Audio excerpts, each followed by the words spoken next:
I would say unluckily, this NFC award, as per the constitution, requires revision every 5th year.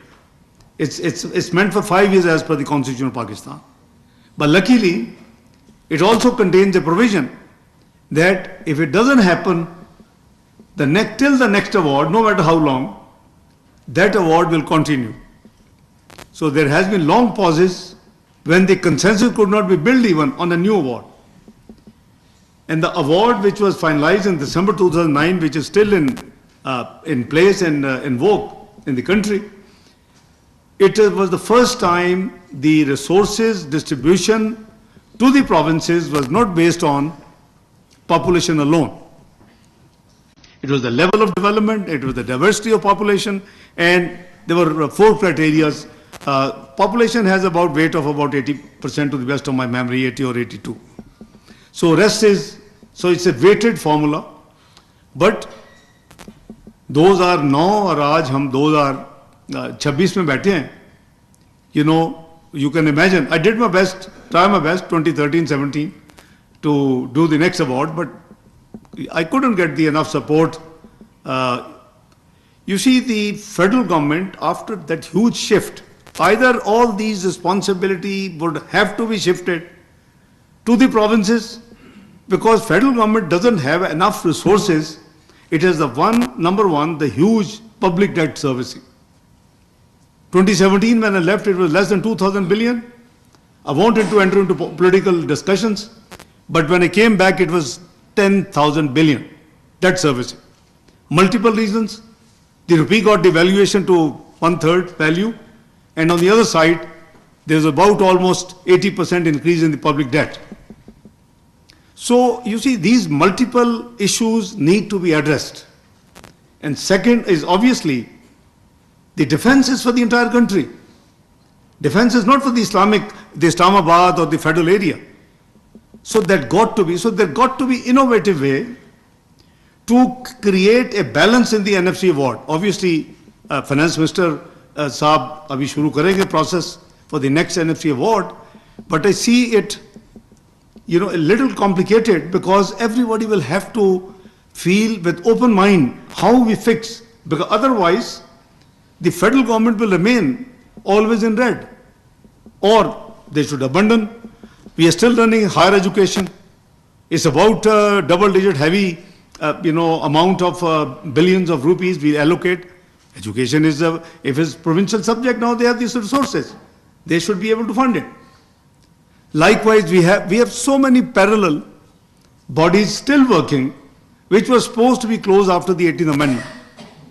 So, I believe that we need to work very diligently in this award, and I hope the country reaches the award very soon, because it will create a new balance in the fiscal distribution and fiscal consolidation in this country.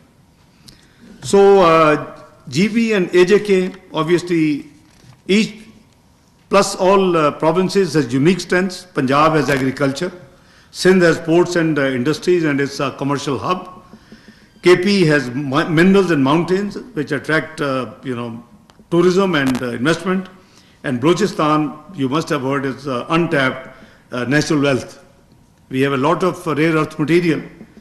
GB and AJK are ecological powerhouses of the future. There is, again, I'm diverting from the main subject. You must be listening because you're all professionals, you all talk, each one of you is an institution. Pakistan is a debt trap country. When I took over 4th time finance minister's responsibility in September 2022, you must be, it's not सिर्फ करीबन 2 साल से कम अरसा है, 2 साल से ज़रा ज़्यादा अरसा है जो गुजरा है.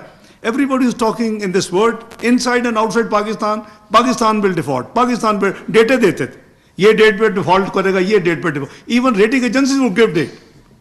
And I always used to say, Pakistan will not default.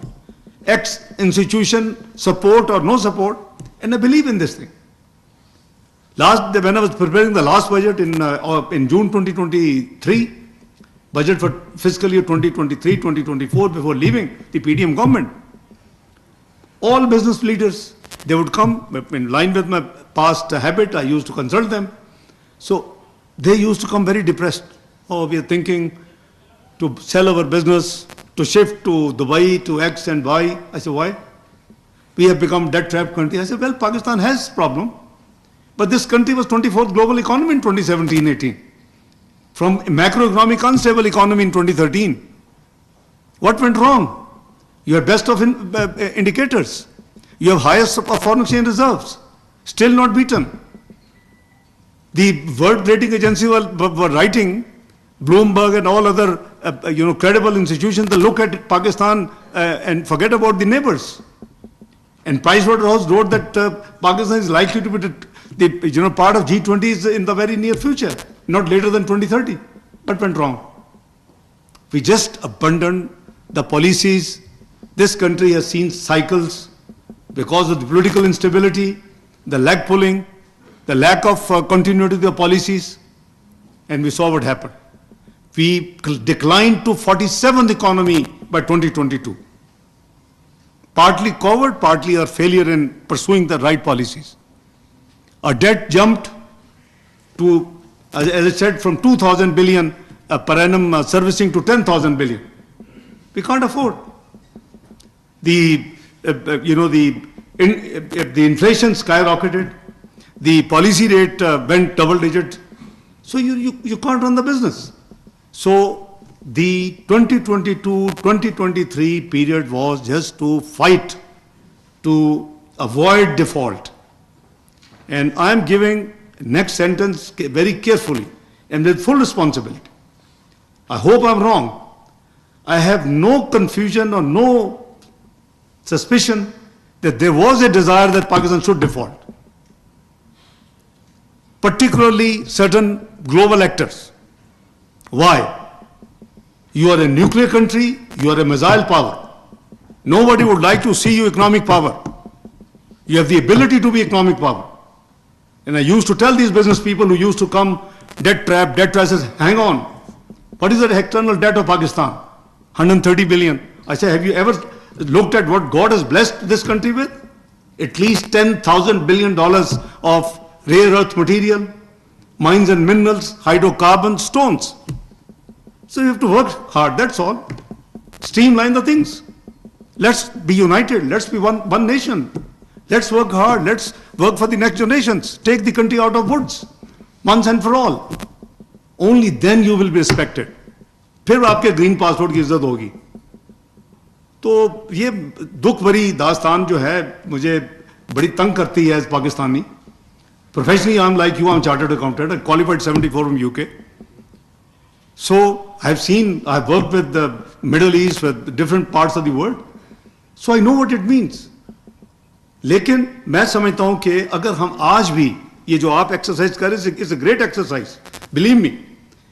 If you can make recommendations how to take Pakistan out of these troubled waters for all times to come, the only solution you will find is the economic empowerment. And that's for that reason, the 5-year plan was given with the budget. And to implement that plan is Udaan Pakistan. To implement 5-year plan, implementation document is Udaan Pakistan. जिस पे आप पिछले 3 दिन से बातचीत कर रहे हैं. So, in my opinion, potential जो है वो बहुत है पाकिस्तान में अल्लाह के फजलो करम से. कोई घबराने की बात नहीं है, लेकिन हार्ड वर्क की जरूरत है. हमें पॉलिसीज को सीरियसली इंप्लीमेंट करना होगा. And if you do that, I am sure Pakistan has bright and Udaan future. Welcome to my very dear brother and Minister for Planning.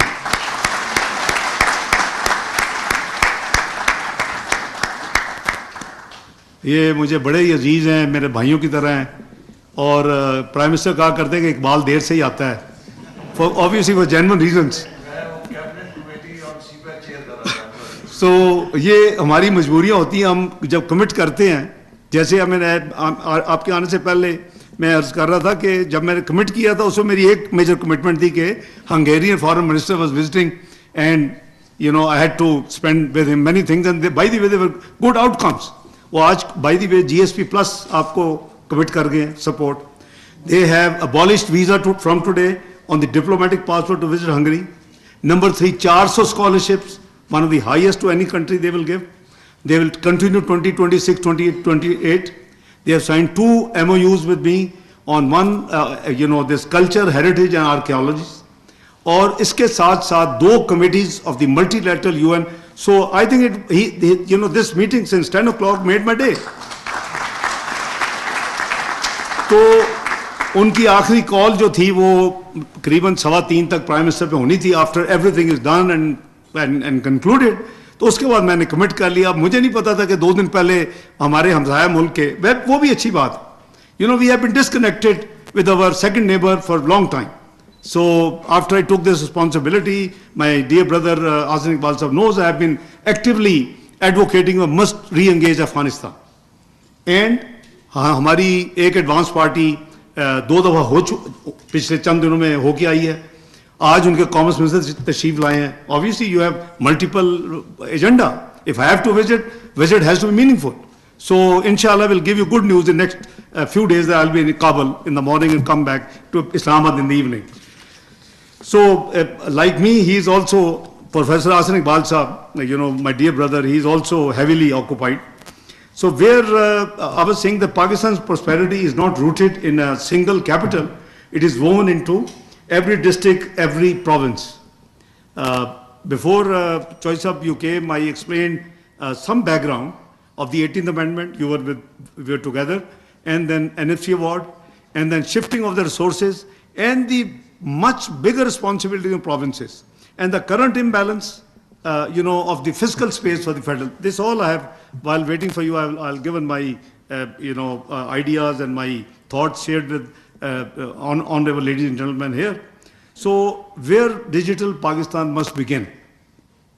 Let us turn our gaze to the future. A smarter digital Pakistan, which obviously our government is focusing, Prime Minister is putting a lot of hard work, and Professor Ahsan Iqbal Sahab is giving a great help in this endeavor. But the truth is that digital Pakistan will begin with digital provinces. Obviously, as I said before, Honorable Ahsan Iqbal Sahab came, because the federal government or Pakistan is the sum total of the 4 federating units plus capital territory.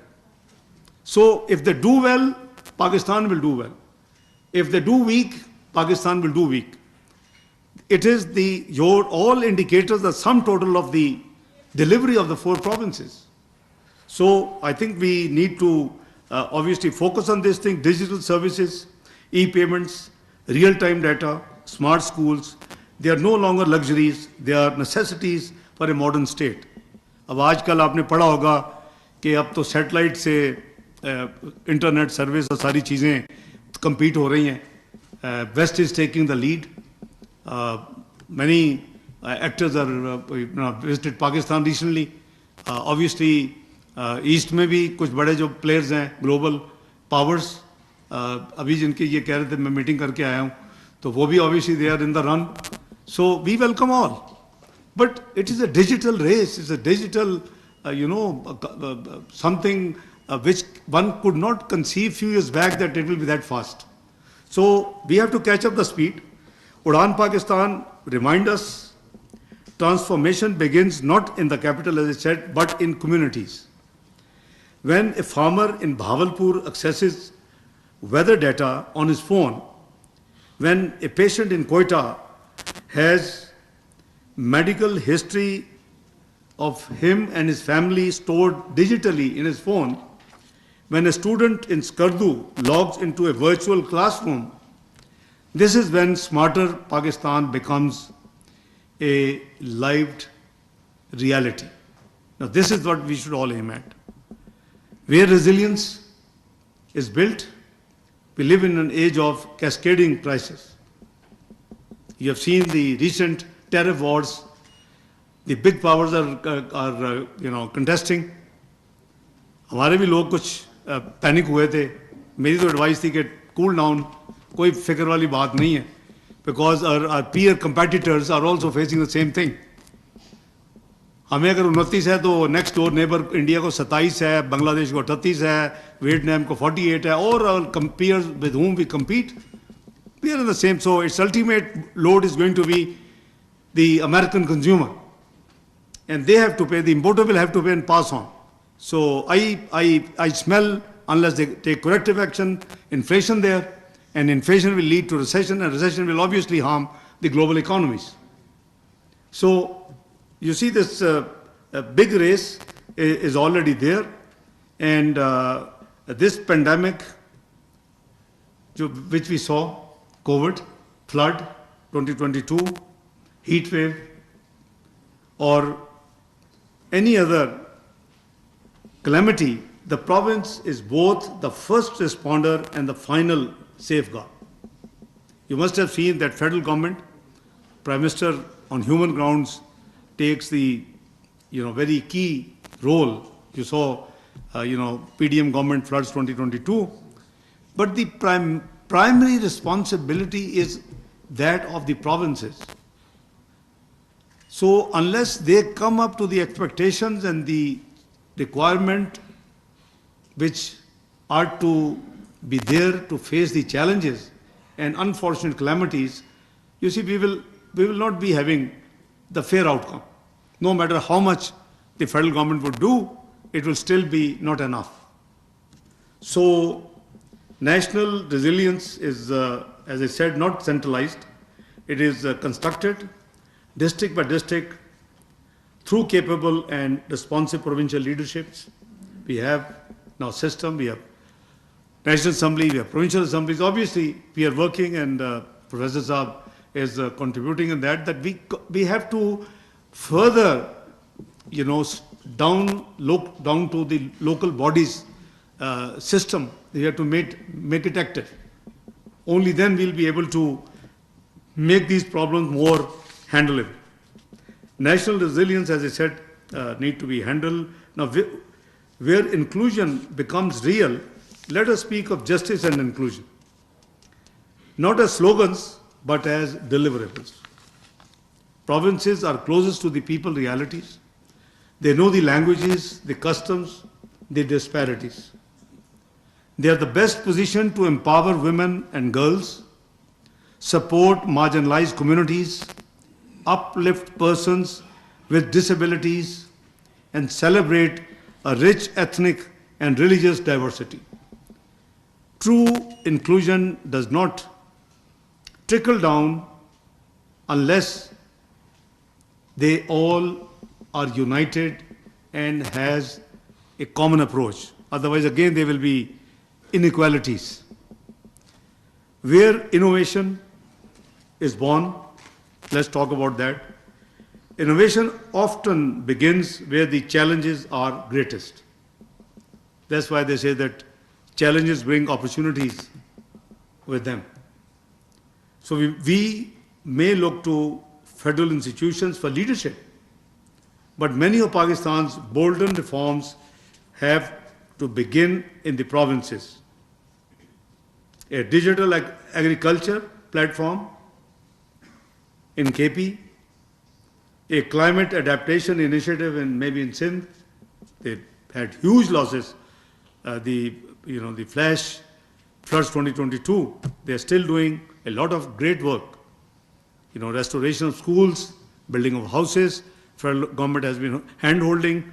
Professor Saab in his ministry has been preparing and processing for up to CTWP the projects, and ethnic, we have been handling and approving those projects. So we, as a team, we have been working to do what the best we can. A school reform pilot in Gilgit. Innovation starts at the edges, and when it works, it must be scaled. We must support these efforts, learn from them, and replicate success. And share our experience. When I say share our experience, mean the provinces should share their experience. So with the federal government and with each other. A call to action. So what must we do collectively and immediately? There are a few suggestions. Number one, focus on our provinces urgently and directly, where services are delivered and development begins. Number 2, empower local innovation. Support what works, whether it's girls' school, model in Hunza, or a tech incubator in Multan. We must empower local innovation. Number 3, digitize every province. Federal government has reached to a great degree of digitization at a very high level, alhamdulillah. From village to valley, brings services online, make data-driven decisions, and ensure no one is left behind. Number 4, build resilience locally. Every community must be equipped to prepare, respond, and recover. After floods 2022 and the global climate actors, the defenders and the contributors and the financiers, they all agreed that what is called 4RF. So the resilience is the core element of the future constructions, so that these fault lines, which are natural, which are there, which are to repeat off and on and bring havocs, need to be at least, preempted and should. And this is why most of the projects which, the flood-related projects, there are all constructions were meant to be at 4RF principle. Collaborate with purpose. Let us move from debate to delivery, from provincial silos to shared solutions. Luckily, all 4 chief secretaries are, I'm told, I have been invited for this session, great session. And with the wisdom of Professor Hassan Iqbal Sahab, after I leave, I will be looking forward to the outcome and the recommendations and the solutions they will propose, inshallah. In conclusion, I would say the Udan vision, a federation's flight, and the captain is sitting here, is not just a federal vision. It is national drive for progress, rooted in data, innovation, and collaboration. It works when provinces take ownership, tailor solutions, and lend transformation. Udan succeeds when every province rises, when no one is left behind. In conclusion, let me say, with both a hope and a challenge, let this not be just another event which we all are attending.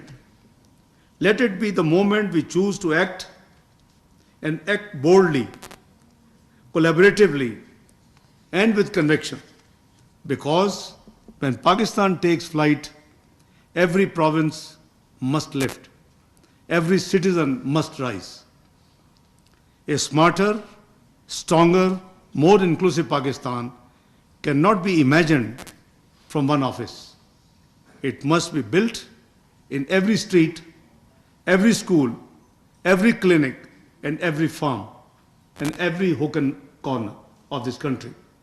So, I would say to you, let us listen what the great leaders would be deliberating after I leave, and let Allah give them wisdom and foresight to prepare a plan upon acting on which Pakistan actually achieves the great objectives which Udan Pakistan has set for itself and for Pakistan, which is steered under the leadership of the Prime Minister by Professor Hassan Iqbal Sahab. Together, I would say, last words, let us lift Udan Pakistan from vision to delivery and ultimate victory, inshallah. Pakistan